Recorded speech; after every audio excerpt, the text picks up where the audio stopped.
Hello viewers, আসসালামু আলাইকুম। তিন্নাস ড্রিমসে স্বাগতম। আজকে বানাবো মজাদার আমের আচার। এখানে আমি আম নিয়ে নিয়েছি 5 কেজি। এই আমগুলোকে আগে পরিষ্কার করে ধুয়ে নিয়েছি, এখন টুকরো করে নিব। আমগুলোকে কেটে একটা রোদ দিয়ে নিয়েছি, এখন আচার বানানোর পালা। চলুন তাহলে। প্রথমে একটি কড়াই বসে এখানে আমি সিরকা নিয়ে নিচ্ছি,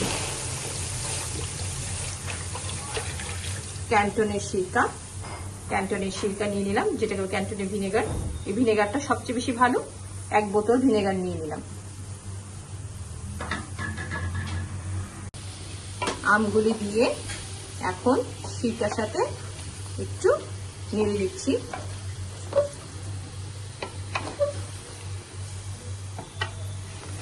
হালকা একটা সিদ্ধর মতন হয়ে আসলে আমি এটাকে নামিয়ে নেব। সিরকা দিয়ে ভাপ দিয়ে আমি এটা বলে নামিয়ে নিয়েছি। এখন আমার আচারের মশলা প্রিপারেশন। কড়াইটাকে আবার একটু ভালো করে ধুয়ে নিয়েছি। এখন আমি দিব খাঁটি সরিষার তেল। সরিষার তেলটা আমি সরিষা থেকে ভাঙে আনো। আচারের জন্য আমি একটু স্পেশাল সরিষার তেল আনাই। এখন আমি দিয়ে দিব রসুন কুচি। এখানে রসুন কুচি প্রায় 5 থেকে 6 টেবিল চামচের মতন আছে, বেশ খানিকটা রসুন। এখন আমি আগে রসুনটাকে হালকা করে একটু ভেজে নিব।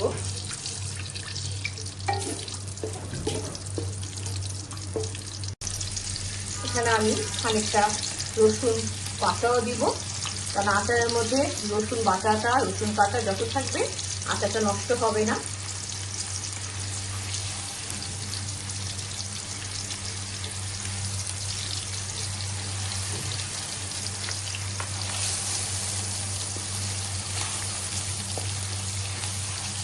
লবণ দিয়ে নিচ্ছি।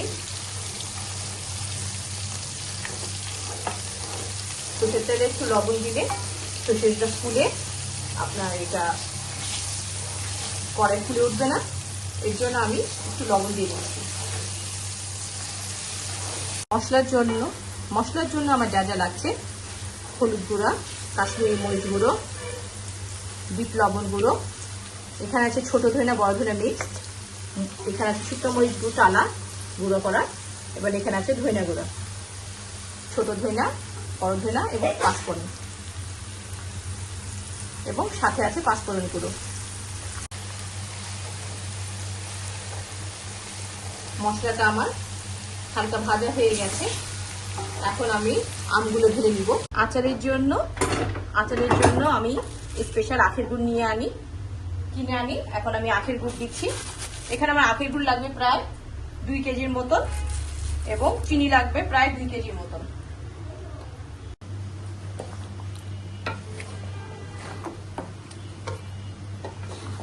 আখের গুড় দিয়ে নিলাম। এখন আমি 1 কেজি চিনি দিয়ে দিচ্ছি। আসলে চিনি আর আখের গুড়ের মিক্সচারে আচারটা অনেক টেস্টি হয়, রংটাও সুন্দর আসে, খেতেও খুব ভালো লাগে, একটু ডিফারেন্ট হয়।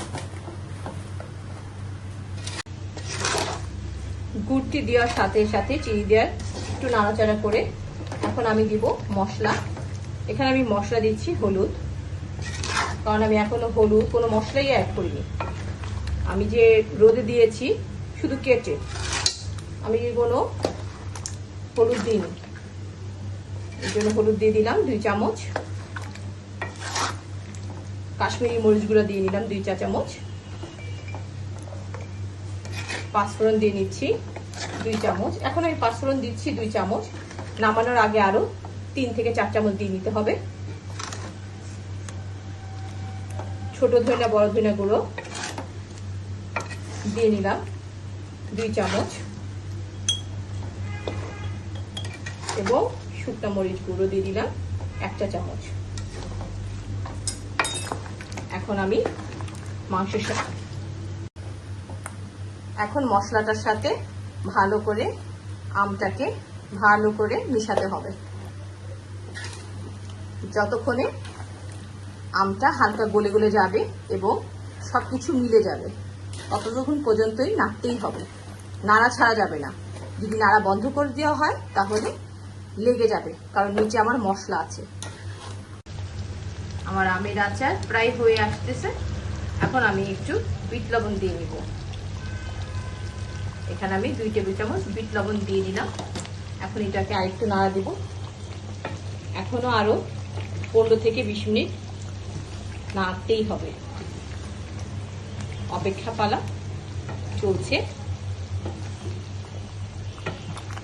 টক টক মিষ্টি ঝাল, হালকা ঝাল আচারটা হবে। তৈরি হয়ে গেছে মজাদার আমের আচার। বাসায় একবার হলে তৈরি করে দেখবেন কতটা মজাদার। খিচুড়ির সাথে, পোলাওর সাথে খেতে কত ভালো লাগে। ধন্যবাদ। তিন্নাস জিন্সের সাথেই থাকুন।